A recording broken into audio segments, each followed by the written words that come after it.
हल करो, हमारे मसले हल करो। अस्सलाम वालेकुम जी। इस वक्त मैं मौजूद हूँ गुलाब देवी अंडरपास का, जहाँ पे मंसूबा ज़ेर तकमील है। मेरे साथ यहाँ पे मौजूद है अहले इलाका की एक कसीर तादाद यहाँ पर है जो एहतजाज कर रही है। वजह ये बताई जा रही है कि गुलाब देवी अंडरपास जो है वो बताए गए मुआयना मुद्दत जो है उससे तख़ीर हो रही है। मेरे साथ बात करूँगा, मैं जानना चाहूँगा, जानने की कोशिश करूँगा। मेरे साथ मौजूद हैं JI यूथ के जनरल सेक्रेटरी कदीर शकील साहब। अस्सलाम वालेकुम जी। वालेकुम सलाम। सर, क्या मसला है, क्यों नहीं होने दे रहे काम? जी, हम इस प्रोजेक्ट के बिल्कुल भी हम जो है वो मुखालफत नहीं कर रहे। ये बड़ा बेहतरीन प्रोजेक्ट है, ये बड़ा अच्छा प्रोजेक्ट है, लेकिन इस प्रोजेक्ट की वजह से इसकी जो तख़ीर हो रही है, इसकी वजह से लोग अजियत का शिकार हैं। ये आपके सामने ये जो सिंगल रोड सर्विस रोड पे फिरोजपुर रोड का सारा बोझ यहाँ पर जो आ चुका है। यहाँ पे एम्बुलेंस जो है ना वो नहीं गुजर पा रही। यहाँ पे 4 हॉस्पिटल, यहाँ पे Gulab Devi children hospital, general hospital, Ittefaq hospital इस रोड पे मौजूद हैं कि एम्बुलेंस जो है वो पेशेंट उसमें मौजूद है और वो अस्पताल तख़ीर में पहुँचने की वजह से उसकी रास्ते में डेथ हो जाती है। तो इसलिए खुदारा हम ये कहते हैं, इस प्रोजेक्ट को जो है वो 4 माह का टाइम था, वो मुकम्मल हो चुका। अब हमारा हक है कि हम इस पे आवाज़ बुलंद करें। अवाम के टैक्सों से ये पैसे जो हम देते हैं उसकी वजह से ये प्रोजेक्ट बन रहा है। हम इसकी तख़ीर बिल्कुल भी हम इसको नहीं होने देंगे। हम इस पे आवाज़, ये जो इसका डेडलाइन थी वो तो फरवरी 2022 बताई जा रही है। इसमें कन्फ्यूजन है। देखिए, इसमें बहुत बड़ी कन्फ्यूजन है। ये फरवरी की जो डेडलाइन है, ये 2 प्रोजेक्ट हैं, ये एक प्रोजेक्ट नहीं है। ये जो गुलाब देवी अंडरपास और कोलक पर जो ब्रिज की जो एक्सटेंशन होनी है, ये है 4 माह का टाइम सिर्फ गुलाब देवी अंडरपास का है और 5 माह का जो टाइम है वो कोलक पर जो है वो उसका जो ब्रिज का एक्सटेंशन होनी है उसका टाइम है। इसके 4 माह मुकम्मल हो चुके हैं। ये जिसने भी आपको बोला है उसने बिल्कुल आपको झूठ बोला है। मैं आपको ये दावे से कहता हूँ, और ये अफसरशाही है। अफसरशाही और CM साहब, इनकी पूरी टीम का ये गठजोड़ है अपनी करप्शन को छुपाने के लिए और अपनी करप्शन में अपना हिस्सा बढ़ाने के लिए। इसको, इस प्रोजेक्ट को ये सरासर जानबूझ के इसको लेट किया जा रहा है। हम ये नहीं होने देंगे। हम ये अहले लाहौर, गोपाल नगर की आवाम, जुर्रतमंद आवाम, हम इस पे हम अपना हक। ये जो अहले इलाका में कुछ लोग ये कहते हैं कि कदीर हमेशा पॉइंट स्कोरिंग के लिए कहता है, उनके लिए क्या पैगाम दें? उनके लिए मैं ये पैगाम देना चाहता हूँ, कदीर अगर पॉइंट स्कोरिंग करता है, आप कदीर की जगह ले लें। मेरे साथ मौजूद हैं अमीर जमात इस्लामी ज़िक्रुल्लाह मुजाहिद साहब भी। सर, इसके बाद क्या लाया अमल होगा आपका अगर इसमें मज़ीद तख़ीर होती है तो? देखें, ये तो एक इलाके का जेन्युइन इशू है ना। आपने गोपाल नगर को एक जेल के मंजर में तब्दील कर दिया है। कंटेनर लगा के लोगों के आने जाने के रास्ते बंद कर दिए हैं। हॉस्पिटल के अंदर पहुंचने के लिए मुश्किलात बढ़ गई हैं। एम्बुलेंसेस के अंदर मरीज़ जो हैं वो कई मर चुके हैं। तो मसला ये है कि अगर एक अच्छा प्रोजेक्ट आपने लॉन्च किया है तो अब आप उसको जानबूझ के ताख़ीर का शिकार क्यों करते हैं? और मैं ये समझता हूँ कि ये मिली भगत है। जितना प्रोजेक्ट लेट होता है उसकी लागत बढ़ती है और लागत बढ़ने के नतीजे में 2 नुकसान होते हैं। हुकूमत का नुकसान तो ये है कि उनकी कास्ट बढ़ जाती है, लेकिन जो अफसरान हैं और जो ठेकेदार हैं उनकी जेब के अंदर इसमें पैसे ज़्यादा आते हैं और वो अपनी लागत को बढ़ा देते हैं। तो इसलिए हम ये समझते हैं कि जो वक्त दिया गया था, इस हुकूमत की ये ज़िम्मेदारी थी कि ये 4 महीने में इसको मुकम्मल करते। अगर ये मुकम्मल नहीं कर सके तो ये इनकी नलायकी और नहली है। तो अब तो मैं समझता हूँ कि ये कोई पॉइंट स्कोरिंग का मसला नहीं है, ये इलाके के मसाइल का मसला है। इसलिए हम अब ये मुतालबा करने में हक बजानब हैं और ये रहायशी बिल्कुल ठीक है, एहतजाज कर रहे हैं कि अब दिन रात लगाकर जो वक्त गुजर गया वो तो गुजर गया, लेकिन अब इस फौरी तौर पे दिन रात करके अगले 10-15 दिन के अंदर इस मंसूबे को मुकम्मल करें।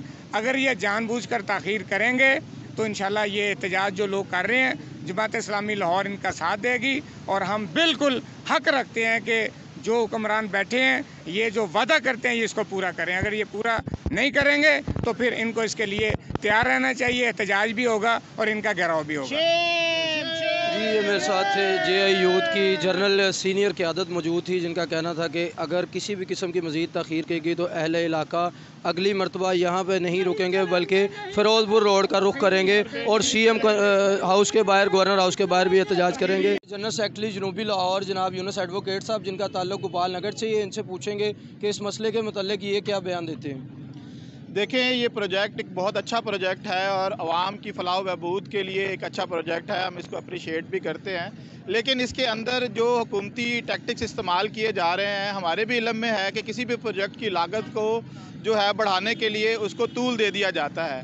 ये एक पुराने हथकंडे हैं पुराने ठेकेदारों के कि जिससे किकबैक्स और कमीशन में इजाफा हो जाता है। तो हम देख रहे हैं कि ये प्रोजेक्ट जो है वो 4 महीने के अंदर ख़त्म होना था, जो कि अब 6 महीने से ऊपर हो गए हैं, लेकिन अभी इसका कोई सर पैर नज़र नहीं आ रहा।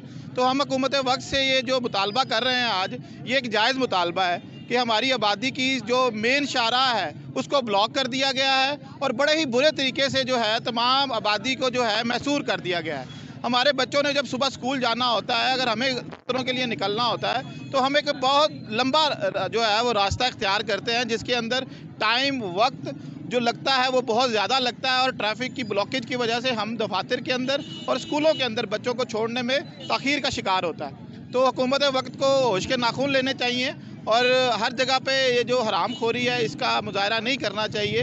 اور کئی ایسے مقامات ہیں یہاں پہ جہاں پہ جو ہے وہ 2 میجر ہاسپٹلز ہیں جہاں پہ ہر روز لاکھوں مریض آتے ہیں اپنا علاج کروانے کے لیے، اور ایمبولینسیں پھنسی ہوتی ہیں، اور ہم نے یہ دیکھا ہے کہ ہمارے سامنے کی بات ہے کہ بہت ساری ایمبولینسز کے اندر جو ہے ٹریفک کی بلاکیج کی وجہ سے جو ہے وہ جانیں ضائع ہوئی ہیں۔ تو حکومت وقت اس پہ کوئی ایسا ایکشن ہی نہیں لے رہی، اور یہ جو پروجیکٹ ہے اس کو لمبائی کیے جا رہی ہے۔ اور ابھی بھی میرے ساتھ چودھری نصیر صاحب بھی موجود ہیں، رہنما جماعت اسلامی۔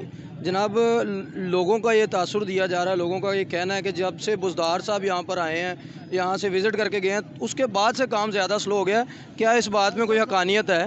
بالکل جی، آپ بالکل صحیح فرما رہے ہیں، لوگ بھی صحیح کہہ رہے ہیں۔ پہلے یہ ہم جو دیکھ رہے تھے 24 گھنٹے کی یہاں ورکنگ ہو رہی تھی، یعنی کہ اس میں 3 شفٹیں لگ رہی تھیں۔ جب سے بزدار صاحب ہو گئے یہ سست روی کا شکار ہو گیا، یعنی کہ پروجیکٹ کا مسئلہ نہیں، یہ تاخیر کا ہمیں مسئلہ ہو رہا ہے بہت زیادہ، کہ جو اس کا ٹائم فریم جو انہوں نے بنایا تھا اس سے یہ جو ہے ٹائم تو پورا ہو چکا ہے، لیکن پروجیکٹ ابھی تک وہیں کا وہیں کھڑا ہے۔ تو ہم یہ چاہتے ہیں کہ یہ جو ہمارے آنے جانے کے مسائل ہیں، لوگوں کے اسکول جانے کے، بچوں کے، پھر روزگار کے، پھر ہمارے جو چیزوں کی رسد ہے وہ بہت ہی بڑی مشکل سے ہو رہی ہے۔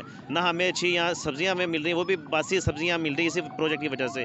پھر انہوں نے کتنی دفعہ ہماری پائپ لائنس کو جو ہے ڈیمیج کیا ہے، سوئی گیس کو، سیوریج کو، جس کی وجہ سے ابھی تک ہم لوگ فیس کر رہے ہیں کہ جو گٹروں کی جو ہے وہ جو ان کا گندگی ہے وہ مسجدوں کے باہر تک یعنی اکٹھی ہو جاتی ہے۔ تو ہم جو ہے اس پروجیکٹ کا ہم اس کے خلاف نہیں ہیں، ہم چاہتے ہیں کہ یہ جو جیسے بزدار صاحب یہاں سے ہو کے گئے ہیں تو اس کو جو ہے اس کی سپیڈ جو ہے وہ 200% تیز ہونی چاہیے، وہ بلکہ 1000% پیچھے چلی گئی ہے سپیڈ۔ آپ خود دیکھ لیں، ابھی مشینیں ٹھنڈی پڑی ہیں، کھڑی ہیں مشینیں، اور بندہ یہاں کوئی نظر نہیں آ رہا۔ ابھی ہمارے احتجاج کرنے کے باوجود بھی آپ کو کوئی ورکر نظر نہیں آ رہا۔ میرے ساتھ طارق راجپوت صاحب بھی موجود ہیں، جماعت اسلامی کے سینئر قیادت ہیں۔ جناب، اگر یہ معاملات جو ہیں اسی طرح تاخیر کا شکار رہتے ہیں تو کیا اگلا لائے عمل ہے؟ لاہے عمل کیا ہونا ہے یار، مجبوری ہے ہم لوگوں کی، وہ مجبوری کا فائدہ اٹھایا جا رہا ہے۔ بے بس عوام ہے ہمارے علاقے کی، وہ اپنے حق کے لیے بھی آواز نہیں اٹھا پا رہی۔ اتنا ظلم اور اتنی زیادتی جو برداشت کر رہا ہے یہ گوپال نگر، میں کہتا ہوں کہ بڑی ہمت کی بات ہے۔ ہمارے حکمرانوں کو خود خیال ہونا چاہیے اس بات کا کہ یہ جو ہم نجائز ان کے ساتھ یہ ذہنی اذیت دے رہے ہیں، لوگوں کو پریشانی دے رہے ہیں، اس پہ تھوڑا سا غور کرنا چاہیے۔ ہمارا حق ہے یہاں پہ رہنے کا، رہائش ہے، ہماری گزر بسر ہے یہاں پہ، ہمیں جن مشکلات کا سامنا ہمیں کرنا پڑتا ہے، وقت حکمران کو یہ پتہ ہو، ان کو یہ مشکل درپیش ہو تو ان کو سمجھ آئے کہ یہ مشکلات کیا ہوتی ہیں۔ جی بالکل جی، اہل علاقہ کی جو کثیر تعداد تھی آج انہوں نے یہاں پہ احتجاج کیا، ان کا یہی کہنا تھا کہ اگر اسی طرح انڈر پاس میں تاخیر کا سامنا رہا تو ان کا اگلا لائحہ عمل سی ایم ہاؤس اور گورنر ہاؤس ہوگا، جہاں پر کثیر تعداد میں جے آئی یوتھ کے زیر انتظام وہ احتجاج کریں گے۔ مجھے اجازت دیں، شارق علی کو گوپال نگر نیوز سے اتنا ہی، اللہ حافظ۔ کرنے والی قیادت عطا فرما، اے اللہ اس ملک کے اندر ہم تیرے پیارے حبیب صلی اللہ علیہ وسلم کا دیا ہوا نظام میں رحمت چاہتے ہیں۔ اللہ اس ملک کے اندر اسلام کے نظام کے غلبے کے لیے ہم سب کو اپنا اپنا کردار ادا کرنے کی توفیق عطا فرما۔ اے اللہ یہ نائلی ہے کہ جو اس کو مسلسل لگاتار اس کو لٹکائے جا رہے ہیں۔ یہاں ایمبولینس کے لیے پرابلم ہے، محلے داروں کے لیے پرابلم ہے، یہاں مٹی اتنی اڑتی ہے کہ اس میں سانس لینا، سانس کی بیماریاں، ارد گرد گھروں کو سانس کی پرابلم ہو گئی ہے۔ ہم گورنمنٹ پنجاب سے مطالبہ کرتے ہیں یہ کرپشن اپنی یہ علیحدہ سائڈ پہ رکھیں، جو کام ہے یہ عوامی فلاحی کام ہے، ان کو جلد جلد پایہ تکمیل تک پہنچایا جائے تاکہ یہاں کے جو عوام ہیں، محلے دار ہیں، یہاں قریبی رہنے والے ہوں، ان کو سکون کا سانس لیا جائے۔